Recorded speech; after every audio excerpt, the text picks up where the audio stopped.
सुनो यहाँ पर ध्यान से देखो, ये वाला टॉपिक कितना बार बता चुके हैं। सुनो, ये वाला टॉपिक हम लोग कितना बार बता चुके हैं, रीवैल्यूएशन अकाउंट। अब सुनो, रीवैल्यूएशन मतलब क्या होता है? री मतलब दोबारा, री मतलब क्या होता है? दोबारा। दोबारा अगर कोई भी एसेट्स और लायबिलिटीज का रीवैल्यूएशन होता है, उसमें जो भी नेट प्रॉफिट होता है उसको जानने के लिए हम लोग क्या बनाते हैं? Revaluation account. सुन लो ध्यान से, उसको जानने के लिए हम लोग क्या बनाते हैं? रीवैल्यूएशन अकाउंट बनाते हैं। कब हम लोग का रीवैल्यूएशन का जरूरत पड़ता है?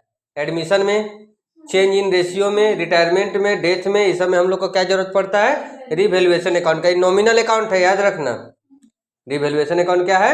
नॉमिनल अकाउंट है। एक चीज और बता देते हैं, ये हम लोग का इसी को बोला जाता है profit and loss adjustment account. याद रखना, एग्जाम में अगर हम लोग का बनाने आ गया कि PL profit and loss adjustment account बनाइए, इसका मतलब यही है कि हम लोग को क्या बनाना है?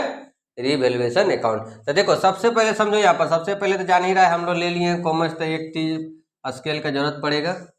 हम लोग सबसे पहले देखो यहाँ ध्यान से, यहाँ पर हम लोग एक लाइन दे देंगे, पार्टिकुलर अमाउंट, पार्टिकुलर अमाउंट, ठीक है। पार्टिकुलर, यहाँ पर इधर डॉक्टर मतलब डेबिट, इधर कंपाउंडर मतलब क्रेडिट, ठीक है। इधर यहाँ पर क्या देंगे? पार्टिकुलर। जिस दिन से कॉमर्स लिया उस दिन से एक टॉपिक आ रहा है क्या? पार्टिकुलर मतलब विवरण। यहाँ पर अमाउंट लिख भी सकता है, अमाउंट। यहाँ पर हम लोग का पार्टिकुलर,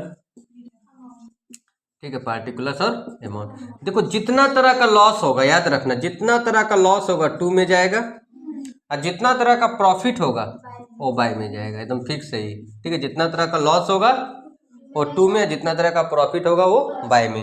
तो देखो, अगर एसेट्स, इधर एसेट्स कौन जाएगा पता है? डिक्रीज वाला। अगर एसेट डिक्रीज करेगा तो इधर आएगा, मतलब कोई भी एसेट्स अगर कम होगा तो इधर आएगा, और बढ़ेगा, ठीक है, बाय एसेट्स, ठीक है, बाय एसेट्स अगर इंक्रीज करेगा तो इधर आएगा, ठीक है। एसेट्स, कोई भी एसेट्स अगर इंक्रीज करेगा, बढ़ेगा तो इधर आएगा, और घटेगा तो इधर। उसी तरह लायबिलिटीज, लायबिलिटीज में भी हम लोग का ज़्यादा गलती होता है, पता है? लायबिलिटीज में हम लोग उल्टा करना। लायबिलिटीज में क्या होगा? इंक्रीज करेगा तब हम लोग को लॉस होगा। क्या करेगा? इंक्रीज जब करेगा, बढ़ेगा, कोई लायबिलिटीज बढ़ेगा, कर्जा बढ़ेगा, तब हम लोग का लॉस होगा। और लायबिलिटीज, कोई भी लायबिलिटीज हो अगर डिक्रीज होगा, क्या होगा?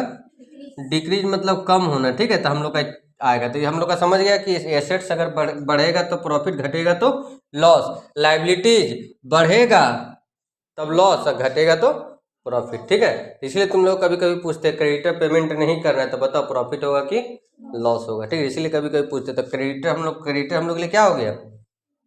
लायबिलिटीज। क्रेडिटर हम लोग के लिए क्या हो गया?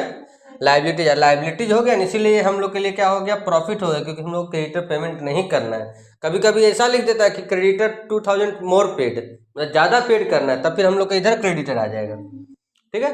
एक चीज़ और है, अनरिकॉर्डेड लायबिलिटीज। कुछ ऐसा देखता है कभी कभी डैमेज क्लेम आ जाता है ना, अनरिकॉर्डेड लायबिलिटी, डैमेज क्लेम हो गया, एक्सीडेंटल क्लेम हो गया, जो हम लोग का पहले से बुक में रिकॉर्ड नहीं था liability, damage claim, accident claim, loss, ये सब होता है ना, तो उसे हम लोग का क्या हो गया? अनरिकॉर्डेड लायबिलिटीज हो गया, ठीक है। इधर हम लोग का आएगा अनरिकॉर्डेड एसेट्स। मान लो कुछ ऐसा एसेट्स है जो रिकॉर्ड में नहीं है, लिखा रहेगा क्वेश्चन में, तो हम लोग को खोजने का जरूरत नहीं है, ठीक है। ये सब रहेगा तो हम लोग का प्रॉफिट होगा। और एक चीज याद रखना, अभी हम लोग किस चैप्टर में है? चेंज इन रेशियो का टॉपिक बता रहे हैं ना, लेकिन ये जो हम लोग का है ना रिवैल्यूएशन अकाउंट, उस सब में आएगा। किसमें किसमें? एडमिशन में भी, रिटायरमेंट में भी, डेथ में भी, चेंज इन रेशियो में भी, सब में आएगा टोटल में। तो इधर जो नेट प्रॉफिट होगा उसको हम लोग ओल्ड पार्टनर में बांटना। किसमें बांटना? यहीं पे लिख देते तो कोई तुम लोग को आता है, old partner, old ratio, old partner.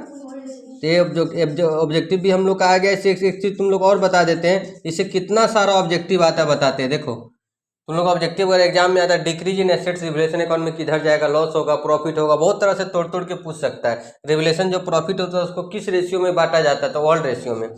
लेकिन हम लोग जब ये लेसन जो अभी हम लोग पढ़ रहे हैं, इसमें कभी कभी क्या लिखेगा कि जो एसेट्स का वैल्यू जो चेंज हुआ ना, उसको न्यू बैलेंस शीट में नहीं दिखाना है।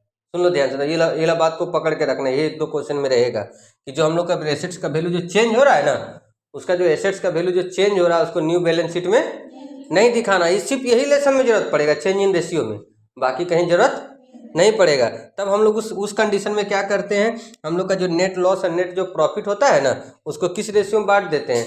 सेक्रीफाइस और गेन। गेन मतलब पाने वाला और सेक्रीफाइस मतलब देने वाला। पाने वाला डेबिट और देने वाला क्रेडिट। तो ये क्या हो गया हम लोग का रिवैल्यूएशन अकाउंट। ठीक है, इसका जर्नल एंट्री आएगा तो ऐसे करना, revaluation account debit to building कम हो रहा है ना, revaluation account debit to building account. इधर कुछ रहेगा plant and account debit to revaluation account, net loss net profit का revaluation account debit to net to A और बी, नेट प्रॉफिट नहीं लिखना। ठीक है, इतना लिख लो।